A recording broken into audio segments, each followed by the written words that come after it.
کا عمل جو ہے اس کے لیے تیاری کا دور ہے. یہ 1000 سال کا عرصہ، یا یوں کہہ لیں کہ اس سے پہلے کے سارے ارتقاء کی جو مختلف منزلیں ہم دیکھ آئے ہیں ان کے اپنے پورے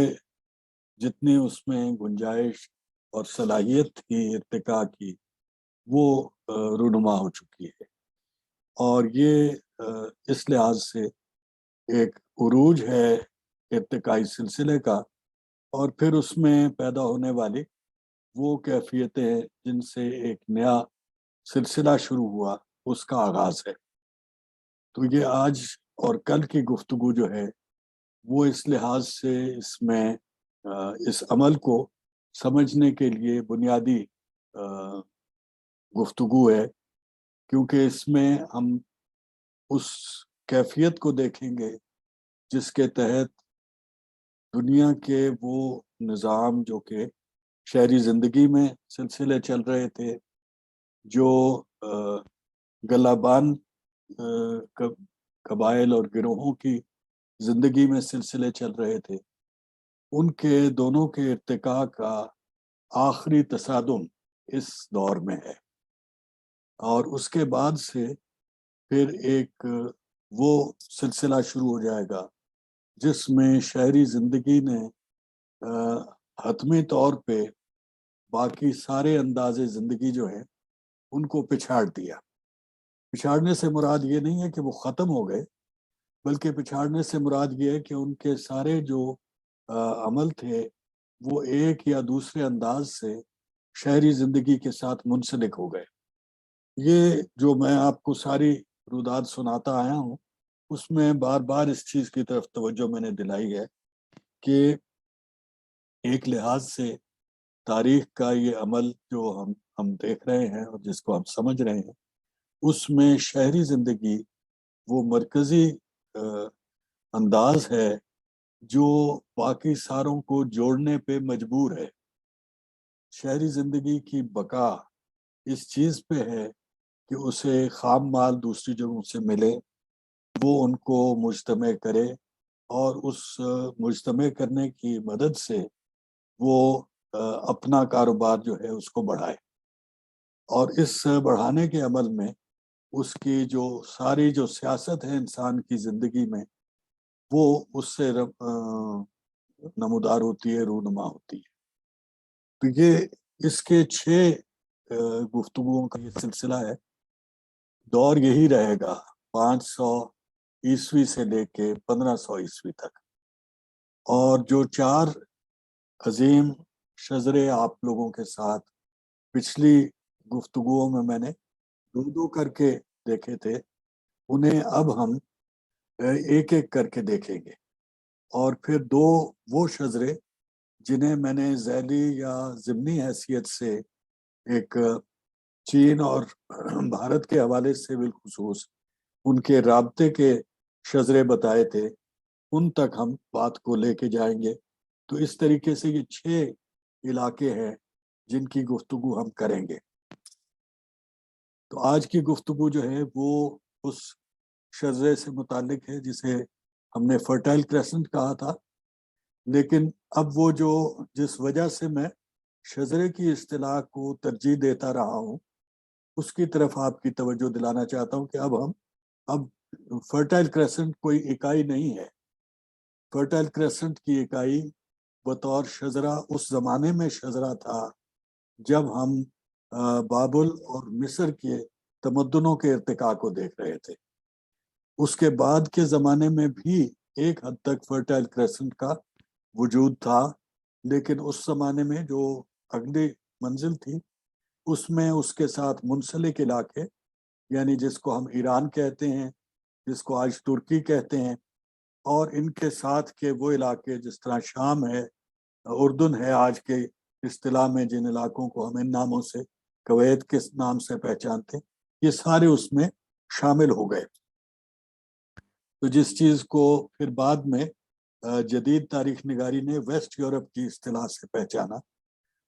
ویسٹ ایشیا کے نام سے پہچانا، یہ وہ سارا علاقہ فرٹائل کریسنٹ سے پھیلا ہوا علاقہ ہے. لیکن یہ حوالہ بھی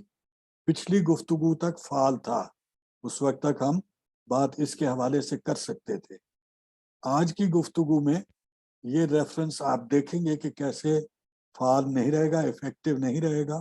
اور پھر اس انفیکٹونیس کے لیے ہم اصطلاح جو ہے وہ مجبوراً استعمال وہی کریں گے جس میں ایک مذہبی تعصب کا حوالہ بھی آ جاتا ہے، یعنی مسلم ورلڈ کے حوالے سے ہم بات کریں گے۔ یہ اس لحاظ سے متعصب نہیں ہے کیونکہ مسلمانوں کے پھیلاؤ کا علاقہ بطور ایک شجرہ بھی جدا پہچانا جا سکتا ہے، بالکل اسی طریقے سے جس طرح عیسائیت کے، جس طرح سے بدھ مت کے، جس طرح سے ہندو مت کے، اور یہ تینوں چاروں حوالے جو ہیں مذہبی، یہ فعال ہوں گے جو اگلی گفتگو میں آپ کے ساتھ کروں گا۔ تو یہ دور جو 500 عیسوی سے 1500 عیسوی تک کا ہے، اسے ایک لحاظ سے وہ جو ایج آف فیتھ کا ایک لفظ، ایک اصطلاح ہم سنتے آئے ہیں، اس کے تحت بھی اس کو دیکھا جا سکتا ہے۔ اس 1000 سال میں تقریباً ہر علاقے میں عقیدے اور مذہبی جو رجحانات ہیں ان کی بالادستی کی بات تھی، اور یہ اس تمام دور میں تقریباً اسی طرح سے رہا۔ تو اس حوالے کو ہم ساتھ رکھ کے اگلی بات کریں تو world history, Semitic, racial and scriptural divide.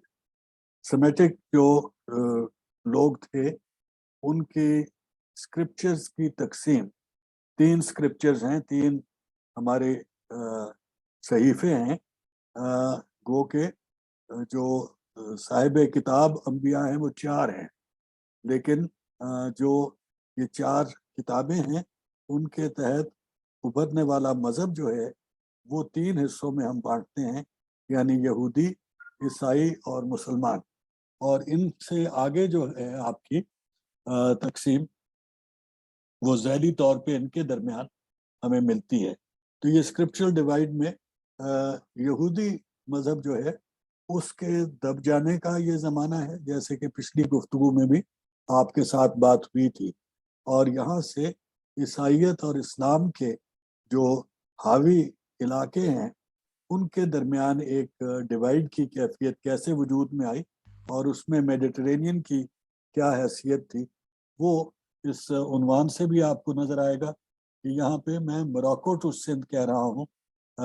Eastern western Mediterranean نہیں کہہ رہا، اسپین نہیں کہہ رہا،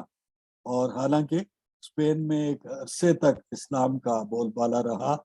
لیکن اسی دور کے دوران اس کے ختم ہونے کا سلسلہ بھی ہمارے سامنے آئے گا۔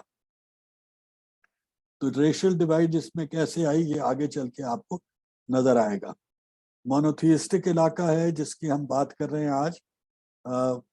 اور اس میں وہ تو آپ کو جو یورپ کہلائے گا یا جو کرسچن ورلڈ کہلائے گی اس میں بھی مونوتھیزم کا دعویٰ برقرار ہے، لیکن یہاں یہ آرگینک ایپسٹمالوجی کا علاقہ ہے۔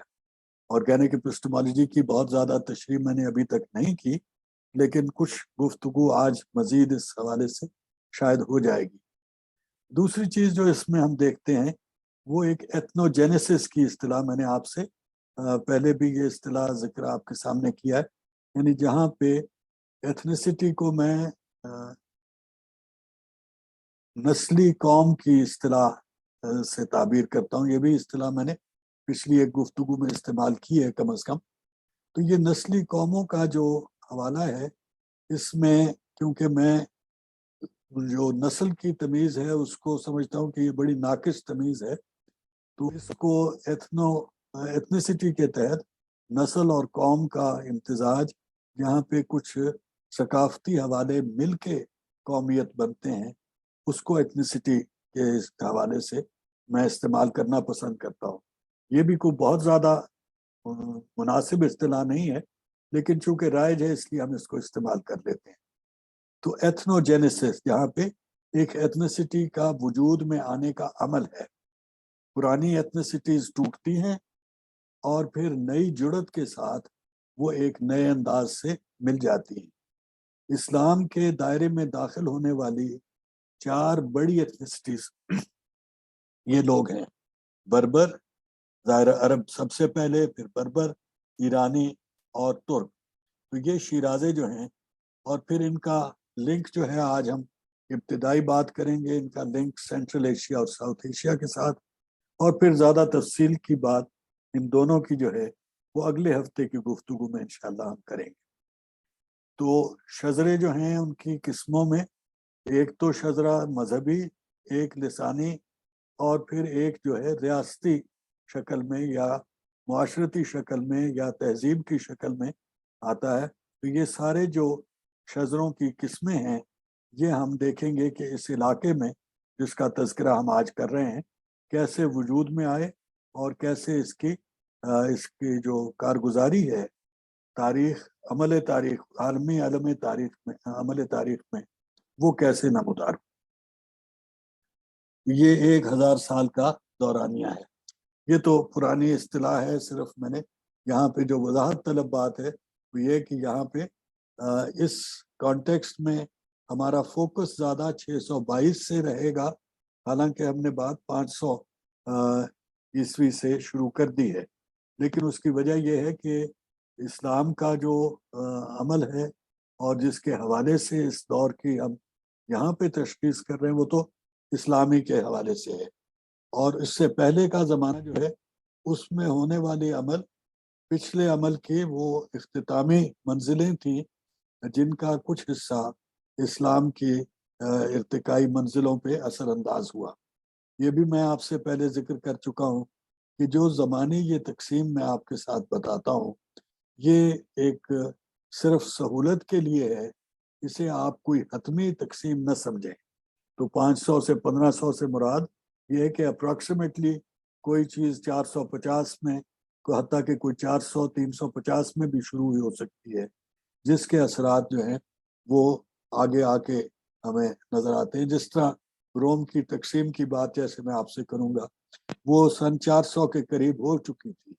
اور اس کے اثرات جو ہیں وہ آگے چل کے نمودار ہوئے. اسی طریقے سے مسلمانوں کا یورپ میں داخل ہونا یہ بلکان کی سمت سے یہ 1400 سے پہلے شروع ہو چکا تھا. پھر قسطنطنیہ کی فتح میں 1450 سے ہم اس کو اہمیت دیں گے. تو یہ زمان و مکان کے یہ حوالے جو ہیں یہ عارضی ہیں اور سہولت کے لیے ہیں، اپروکسیمیشنز ہیں، کوئی حتمی چیز نہیں ہے. یہ بھی پرانی سلائیڈ ہے، اس میں صرف فرق یہ ہے کہ میں نے باقی دائیں بائیں کے واقعات جو ہیں ان کو ہٹا دیا ہے تاکہ یہ فوکس میں آ جائے کہ اس وقت میں ہونے والی جن چیزوں کا آپ سے ذکر تھا تو یہ خاص طور پہ نارڈک قوم اور ٹرکو منگول قوم کا جو ہے، جنہیں میں کہتا ہوں لاسٹ آف دی پیسٹرل کلینز. تو یہ ان کا عمل دخل ہمیں ملے گا اس دور کی تاریخ میں، اور یہی درمیان کے وقت سے اس کا شروع ہو جاتا ہے اثر. اور یہ آج کی اور کل کی دونوں کی گفتگو میں آپ کو اس کے اثرات ملیں گے. یہ بھی پرانا نقشہ ہے، صرف آپ کو یاد دہانی کے لیے کہ ہم کہاں پہ پھر رہے ہیں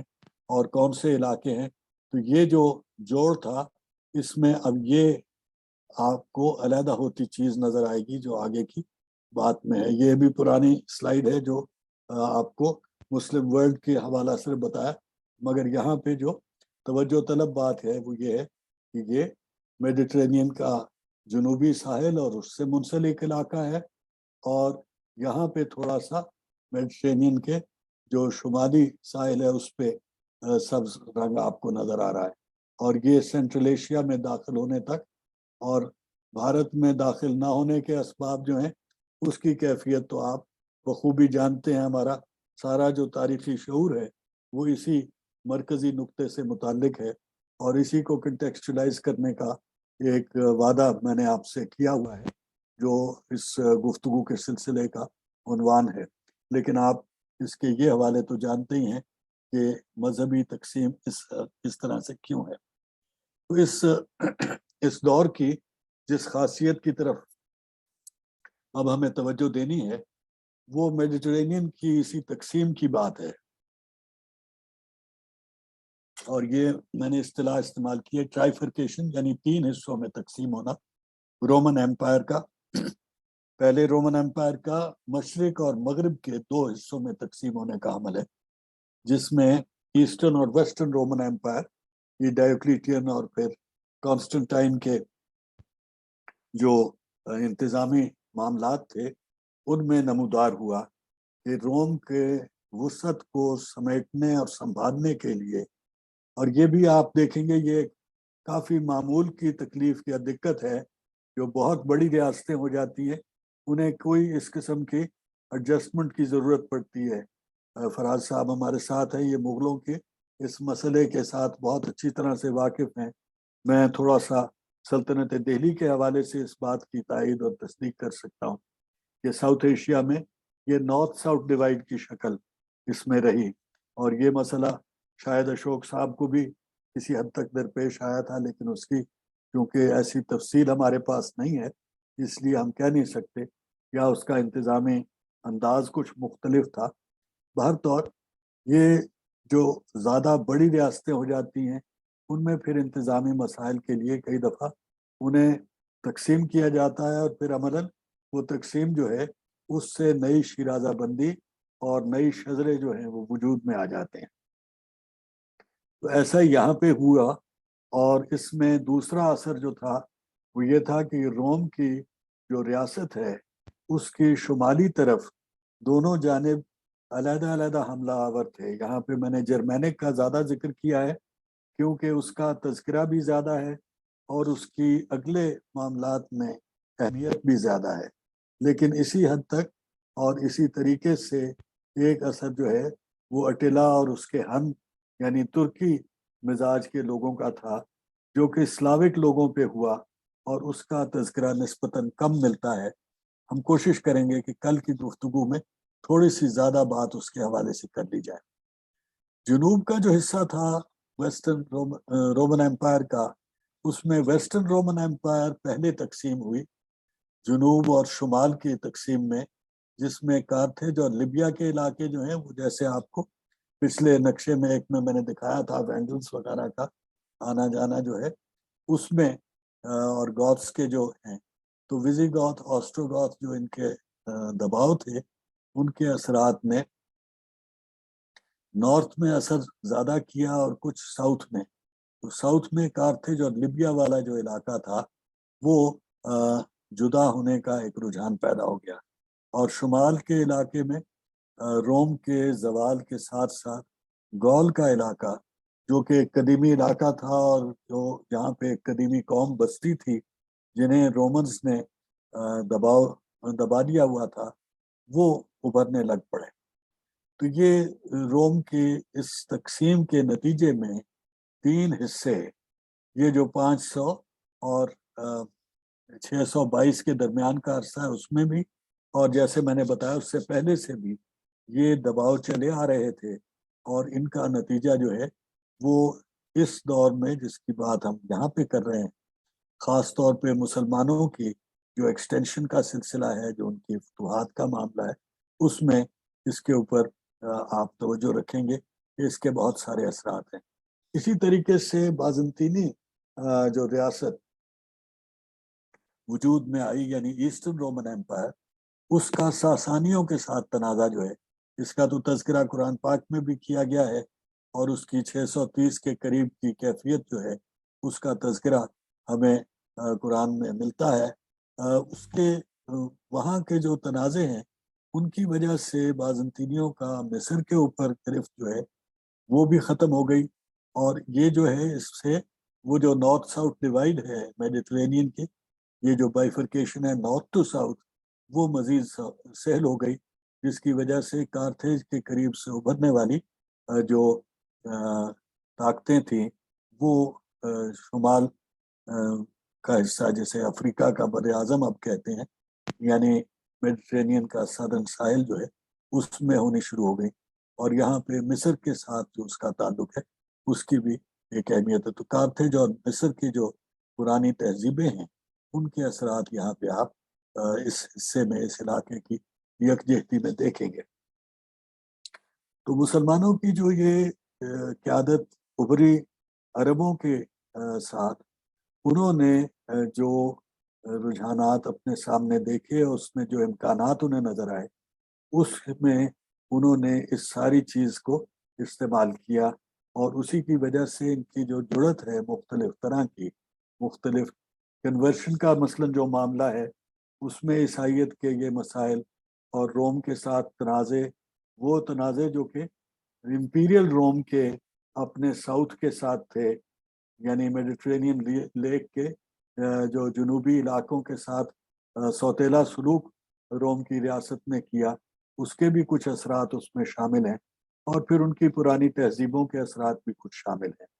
تو اس چیز کا اثر مسلمانوں کے اس پھیلنے کے اوپر سارا ہوا۔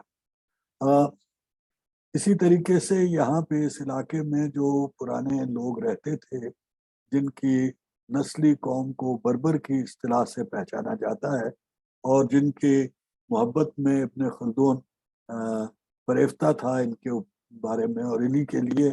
اس نے تاریخ کے اپنا بیان جو ہے بیانیہ مرتب کرنے کی خواہش کی۔ تو بربروں میں اور بدو عربوں میں کچھ چیزوں کی ایسی مشابہت اور مطابقت تھی، ان کی جو گلہ بان زندگی کے حوالے اتنے قریبی تھے، لسانی حوالے اتنے قریبی تھے، کہ ان کا لین دین ایک اور انداز سے ہوا، اور عربوں کا وہ لین دین جو کہ ایران کی ریاست میں ہوا یا بازنطینی علاقوں میں ہوا، اس کے انداز مختلف تھے۔ ایران کی ریاست کے علاقوں میں بھی جو لین دین کا سلسلہ ہے، اس میں چونکہ بدوؤں کو ایران کے تہذیب کی وہ نفاستیں، وہ سوفسٹیکیشنز جو ہیں، ان کو سمجھنے میں دقت ہوتی تھی، اس وجہ سے وہاں پہ کوفہ اور بصرہ جیسے شہر آباد کر کے ایک رابطے کا سلسلہ رکھا گیا۔ مصر اور لیبیا میں ایسے معاملات نہیں تھے۔ شام اور اردن کے علاقے جو ہیں، ان میں بھی کچھ عرب مزاج کے ساتھ ہم آہنگی پائی جاتی تھی۔ تو جو کلچرل افینٹی کے مختلف لیولز ہیں، ان کے ساتھ بھی آپ عربوں کی اس قیادت کا جو پھیلاؤ کا سلسلہ ہے، اس کو دیکھ سکتے ہیں کہ جہاں سہولت تھی وہاں کیسے ہوا، یا جہاں پہ خاص طرح کا رابطہ ممکن تھا وہاں پہ کیسا سلوک ہوا، اور دوسری جگہوں پہ کیسا ہوا۔ اسی کے حوالے سے اگلی یہ سلائیڈ جو ہے، یہ ایک حد تک آپ کو جو بات میں نے کہی اس کی ایک رخ دکھائے گی۔ آگے کی کئی سلائیڈیں جو ہیں وہ اسی بات کے مختلف رخ دکھائے گی، جو میں نے آپ کو کہا کہ کہیں لسانی رابطہ ہے، کہیں مزاج کا رابطہ ہے، کہیں انداز زندگی کا رابطہ ہے، کہیں تہذیب کا رابطہ ہے، کہیں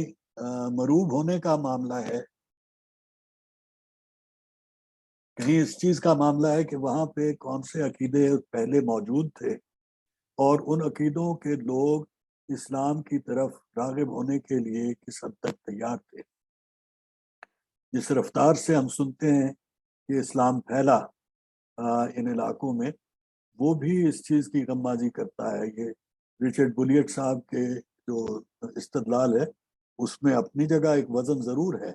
لیکن اس میں میری رائے میں کچھ ایسی خامیاں بھی ہیں جو اس بات کو نہیں دیکھتی کہ کہاں پہ وہ کلچرل افینٹی یا وہ کمیونیکیشن کے حوالے پہلے سے موجود تھے، جس میں اسلام کا پھیلنا زیادہ آسان تھا یہ میڈیٹرینین کے جنوبی ساحل کی طرف، اور شمال کی طرف جو ہے وہ اسلام کی طرف رغبت جو ہے لاطینی قوموں میں پیدا ہونا، وہ کس انداز سے مختلف تھا۔ تو اس کے بارے میں بھی ایک طرف تو تحقیق کی بہت ضرورت ہے، اور دوسری طرف ہم بعد میں کر سکتے ہیں کہ مسلمانوں کے جو پھیلاؤ کی ترتیب ہے، اس کا ایک یہ نقشہ آپ کے سامنے ہے۔ یہ جو گرے رنگ کے تیر ہیں،